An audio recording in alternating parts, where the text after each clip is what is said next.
Saya dah ulang berkali-kali kan sebenarnya kita ada masalah struktur dalam ekonomi kita.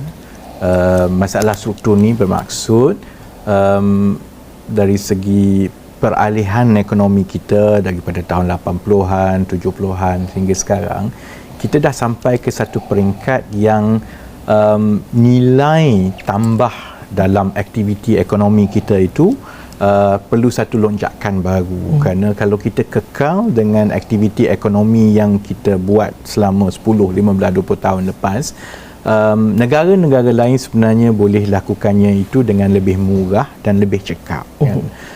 Di situ berlaku masalah struktur, kerana untuk kita lonjak ke satu tahap kegiatan ekonomi yang baru, dia perlukan kemahiran, dia perlukan juga inovasi, dia juga perlukan beberapa perkara yang mungkin sebelum ini kita rasa dia tidak menarik kepada kita kan. Sebab tu saya bagi contoh sebelum kita pergi kepada inovasi dan sebagainya kan. Antara tumpuan awal yang dibuat oleh kerajaan ialah melalui inisiatif pendapatan rakyat IPR untuk menoktahkan kemiskinan. Perkara ini terus jadi polemik dalam masyarakat lah, boleh ke tidak kita menoktahkan kemiskinan kan.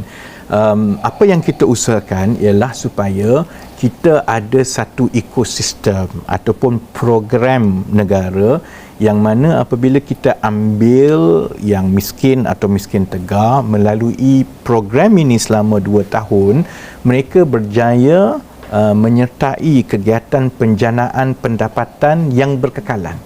Sebab kalau kita teruskan dengan kaedah yang telah digunakan sebelum ini, iaitu miskin tegar, sama ada kita bagi bantuan dekat dia peralatan ataupun wang, lepas tu kita tinggalkan dia ataupun tunai, lepas tu kita tinggalkan dia pandai-pandai, lepas tu dia akan tergelincir balik ke dalam kemiskinan. Kerana paras kemiskinan negara itu akan terus meningkat dari satu tahun ke satu tahun, dari segi berapa pendapatan bulanan yang diperlukan kan. Jadi ia melibatkan mewujudkan satu ekosistem melalui IPR contohnya. Kita mengambil pendekatan melibatkan semua pihak, semua kementerian awam dan swasta, supaya kita beri fokus kepada beberapa template. Contohnya negara kita mengalami masalah dari segi bekalan makanan. Bukan negara kita sajalah, satu dunia juga kan. Sebahagiannya kerana untuk 20-30 tahun yang lepas, rakyat kita tidak melihat aktiviti menanam makanan ini sebagai sesuatu yang boleh memberi pendapatan yang baik, pulangan yang baik. Kita rasa itu bukan kerja kita. Ataupun dia dipandang rendah kan. Tapi dunia dah berubah. Kerana harga makanan mentah di seluruh dunia meningkat kan. Jadi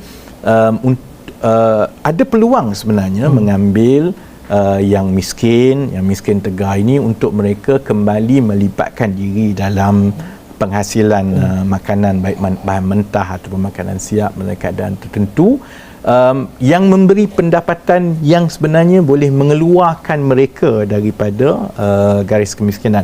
Tapi perkara itu tak boleh suruh dia ataupun tak harapkan dia buat sendiri.